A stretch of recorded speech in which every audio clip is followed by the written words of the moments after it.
Break के बाद एक बार फिर से आपका स्वागत है। आप देख रहे हैं टैक्स गुरु और आपके सवालों का जवाब देने के लिए हमारे साथ हैं जाने माने टैक्स एक्सपर्ट शरद कोहली साहब।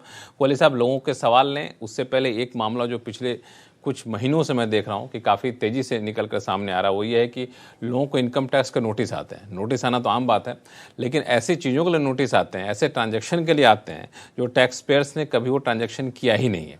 तो बड़ा ही मुश्किल मामला है। तो जी हाँ, आपकी बात से मुझे याद आ रहा था, क्योंकि मैं नोटिस को कई बार मजाक में प्रेम पत्र कह देता हूं, तो वो ये कहते हैं हमने तो ये प्रेम किया ही नहीं, तो भाई प्रेम पत्र कहां से आ रहा है। जी हाँ, बिल्कुल आपके पास आ सकता है। किसी और द्वारा किए गए ट्रांजैक्शन का भी नोटिस या पूछताछ आपसे की जा सकती है, बशर्ते आपका नाम या आपका कोई फाइनेंशियल संबंध, फाइनेंशियल कनेक्शन वहां से बैठ रहा है। और ये एक सेक्शन 153C होता है, जो हमारे कुछ दर्शक सेक्शंस में इंटरेस्ट रखते हैं, उसके अंतर्गत आपको as a witness revenue department का ये पावर है कि आपको वहां पर बुलाया जा सकता है और आपसे उनके यहां जो तथ्य मिले हैं उनकी वेरिफिकेशन बतौर विटनेस, एक गवाह के तौर पर आपसे करी जाती है। और अगर आप नहीं चाहते हैं तो बाकायदा पेनल्टी भी 10-10 हज़ार तक पेनल्टी भी लगती है।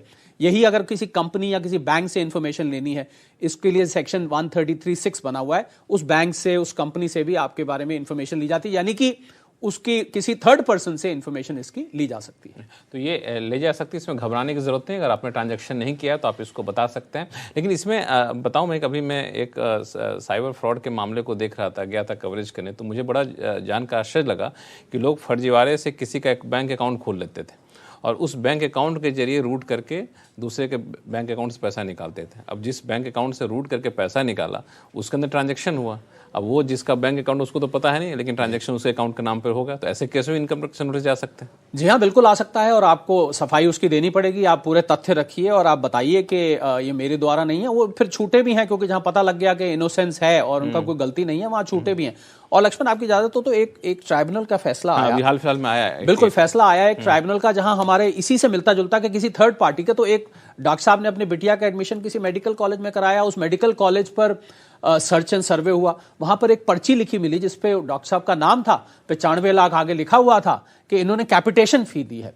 अब वो कैपिटेशन फी के लिए डॉक्टर साहब का नाम था, तो उसको नोटिस भेज दिया गया और अनडिस्क्लोज्ड इनकम के अंतर्गत उन पे कार्रवाई की गई। 60% आप जानते हैं टैक्स लगता है, पेनल्टी वगैरह मिला के तो 78-80% तक पहुंच जाता है। उनको वो नोटिस भेज दिया। ट्राइब्यूनल ने इसको रिवर्स कर दिया, क्योंकि डॉक्टर साहब ने दिखाया कि मैंने तो खाली 5.5 लाख रुपए दिए जो चेक से गए थे। और ITAT ने ये कहा कि, और फैसला ये आया कि इनक्रिमिनेटिंग एविडेंस अगर नहीं है तो आप टैक्स पेयर पर कार्रवाई नहीं कर सकते। खाली कच्ची पर्ची पे उनका नाम लिखा है, उसके आधार पर आपने उनसे इंक्वायरी कर ली। अब ये केस 153C के अंतर्गत बनता है कि आपने किसी थर्ड पार्टी को बुलाया, परंतु जब तक एविडेंस बिल्कुल पुख्ता नहीं है, इनक्रिमिनेटिंग में हिंदी में कहूं तो पुख्ता सबूत नहीं है, तो टैक्स पेयर के ऊपर टैक्स नहीं लगाया जा सकता, उसके ऊपर कार्रवाई नहीं की जा सकती। ये ट्राइब्यूनल का फैसला मैं समझता हूं टैक्स पेयर्स को राहत देने वाले। हालांकि जिन्होंने वो पर्ची रखी थी, इसका तो उन्होंने कैश लिया था, भले डॉक्टर साहब से लिया किसी और से लिया, तो उस पर आप कार्रवाई करिए। अब ये तो वो जाने नाम डॉक्टर साहब का लिखा था, आप क्या कह सकते हैं। बिल्कुल, चलिए अब शुरू करते हैं वापस से सवाल जवाब का सिलसिला। चलते हैं अगले कॉलर के पास, जो कि हमारे साथ हैं मुंबई से विजय सिंह वेद साहब। वेद साहब नमस्कार। नमस्कार लक्ष्मण साहब, नमस्कार कोहली साहब, नमस्कार।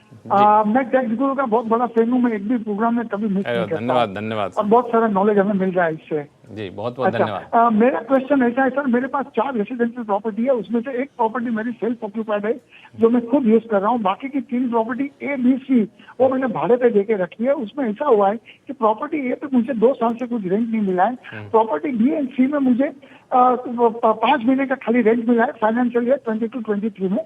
मेरा प्रश्न ये है कि जब मैं एनुअल वैल्यू कंप्यूट करता हूँ सेक्शन 22 में, तो क्या मैं प्रॉपर्टी A का 0 ले लूं और प्रॉपर्टी B और C का 5-5 महीने का ले लूं, क्योंकि मेरे को 5 महीने का ही भाड़ा मिला हुआ है। कोहली साहब। अवैध जी, प्रॉपर्टी B और C के लिए तो मैं आपको सीधा सीधा बता देता हूं, जितना आपने रेंट लिया है आप उतना ही दिखाइए। अब जो प्रॉपर्टी A का है जो बिल्कुल खाली पड़ी है, जिनकी मैं ध्यान से सुन रहा था, तो उसमें एक लक्ष्मण सेक्शन 23(1)(c है। उसका जो इंटरप्रिटेशन है वो 2 तरीके से किया जाता है। एक तो कहते हैं कि नोशनल रेंट के लिए, या मैं आपको प्रोसेस बता देता हूं, अगर आपने उस खाली प्रॉपर्टी को रेंट पे चढ़ाने के लिए पर्याप्त एफर्ट किए हैं, मतलब आपने इश्तिहार दिया, एडवर्टाइजमेंट दिया है, किराएदार आ जाए, और किराएदार नहीं आए फिर भी वो खाली पड़ी रही, तो फिर तो उस पर नोशनल रेंट नहीं लगेगा। पर अगर आपने ये प्रयास नहीं किए हैं, वैसे ही प्रॉपर्टी खाली छोड़ी हुई है वेद साहब, तो फिर आपको इस पर नोशनल रेंट कैलकुलेट करके जमा करा देना चाहिए। अब आप तथ्य देख लीजिए, मैंने आपको दोनों पहलू सिक्के के बता दिए, नोशनल रेंट वर्सेस खाली रखना। आप देखिए, आपने अगर एफर्ट किए हैं तो आपके पास एविडेंस है, रिकॉर्ड है, तो आप बेशक मत दिखाइए, और एविडेंस रिकॉर्ड नहीं है तो आप इस पे नोशनल रेंट दिखा दीजिए। बाकी बी और सी पे जितना रेंट आया है उतना ही आप इनकम फ्रॉम हाउस प्रॉपर्टी में दिखाएंगे। लेकिन ए में सपोज करिए उन्होंने कुछ अपना मेंटेनेंस चार्ज दिया हो, कुछ काम कराया हो, तो उसको डिडक्ट कर सकते हैं? अगर नोशनल रेंट दिखा रहे हैं तो आपको जो स्टैंडर्ड डिडक्शन मिलती है 30% की, वो आपको इस पर मिल जाएगी। पर अगर खाली दिखा रहे हैं फिर कुछ नहीं मिलेगा। तो इनकम ही कुछ नहीं है तो खर्चा कहां से? लेकिन सोसाइटी चार्ज, मेंटेनेंस चार्ज देना ही पड़ता होगा इनको। तब भी अगर इनकम नहीं है तो आप उसको सेट ऑफ कैसे करेंगे? मतलब प्रॉपर्टी बी और सी के एवज में ए को सेट ऑफ नहीं कर सकते? नहीं, ऐसा नहीं कर सकते, प्रॉपर्टी के अगेंस्ट ही। तो मुझे लगता है कि विजय सिंह साहब, आपकी समस्या सुलझ गई कि कोई और उलझन है? नहीं, सुलझ गया sir. Thank you sir, thank you. क्षमा करिए, इनका नाम विजय था, मैं वेद बुला था, क्षमा चाहता हूं। तो आप जो है सो ऐसे ही हमारे CNBC आवाज को देखिए, कोई भी उलझन हो तो आप हम तक लिखिएगा tax@moneycontrol.com पर। अगला सवाल लेते हैं, ये ईमेल से आया है दीपक तगड़ीवाला जी का, मुंबई से ईमेल भेजे हैं। दरअसल ये जो है इनके अंडर कंस्ट्रक्शन जब प्रॉपर्टी थी तब वो कैपिटल रिसिप्ट इनको मिलता था, और इस दौरान इनको बिल्डर से रेंट भी मिलता था, जो हो सकता है बिल्डर ने भरपाई के तौर पर इनको रेंट दिया हो। अब ये जानना चाहते हैं कि ऐसे में टैक्स की देनदारी कैसे कैलकुलेट होगी?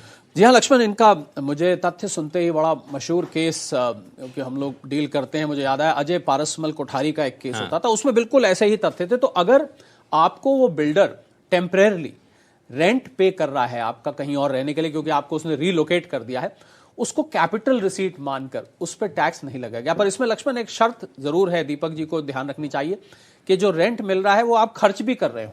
ये नहीं कि आप खाली रेंट ले रहे हैं और आप तो कहीं इधर उधर रह रहे हैं, उसको खर्च नहीं कर रहे, फिर ऐसे में व्यू पॉइंट बदल सकता है। तो अजय पारसमल कोठारी का ये बड़ा लैंडमार्क केस है, इसके अंतर्गत उसको कैपिटल रिसीट माना जाएगा और वो आप पर टैक्स उस रेंट का नहीं लगेगा। इस पर नहीं लगेगा, तो इस बात का ख्याल रखिएगा। और राहत की बात है, एक प्रॉपर्टी जुड़ा हुआ एक और सवाल है, उसको भी ले लेता हूँ, वो भी ईमेल के जरिए ही है। वीके अरोड़ा जी का जयपुर से ईमेल आया है कि इन्होंने 2 साल के अंदर या खरीद तारीख से 2 साल बाद एक रेजिडेंशियल विला और एक रेजिडेंशियल जमीन बेचे हैं, तो उस पर कैपिटल गेंस या टैक्स फ्री बॉन्ड या फिर 20% टैक्स कैपिटल गेंस कैसे बचा सकते हैं? देखिए, तो बहुत जनरल सवाल है। अगर इन्होंने जो मकान बेचा है उसमें आपको पता है सेक्शन 54F के अंतर्गत आप नया मकान ले लीजिए 2 साल के अंदर, 1 साल पहले भी ले सकते हैं, तो आपका वो बच जाएगा। उसमें आपको ये देखना है 54 में आप जो कैपिटल गेन अमाउंट है वही इन्वेस्ट करना है। और अगर आपने जो लैंड बेचा है उस लैंड के अगेंस्ट आप एक रेजिडेंशियल प्रॉपर्टी ले सकते हैं।